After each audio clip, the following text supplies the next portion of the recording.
Two ships are 1550 miles apart, sailing toward each other. One sails at the rate of 85 miles per day and the other at the rate of 65 miles per day. How far apart they will be at the end of 9 days? इसकी situation इस तरह से बनती है कि ये दोनों ships के दरमियान डिस्टेंस है जो कि 1550 दिया गया है।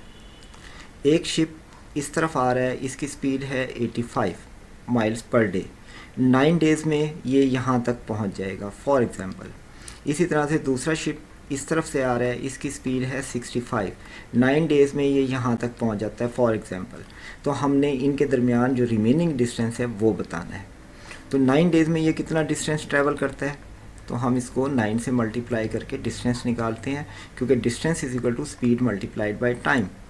5 9 45, 4 कैरी, 8 9 72 एंड 6 76।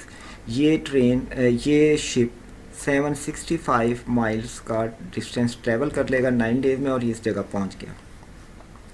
ये 65 माइल पर डे की स्पीड से 9 डेज़ के अंदर डिस्टेंस ट्रैवल करेगा 585 का, यानी कि ये यहाँ पर 585 ट्रैवल कर लिया।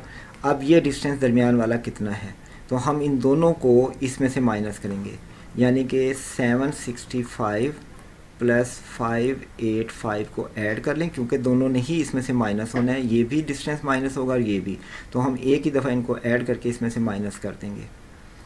तो ये 0, 1 कैरी 14 15, 5 आ गया, 1 कैरी तो 8 5 13। तो इन दोनों ने 1350 का डिस्टेंस ट्रैवल किया, तो बाकी कितना बच गया, 1550 minus 1350 and this is equal to 200 mile का डिस्टेंस बीच में रह गया, जो कि ऑप्शन ए में दिया गया है। इसलिए इस क्वेश्चन का आंसर है ऑप्शन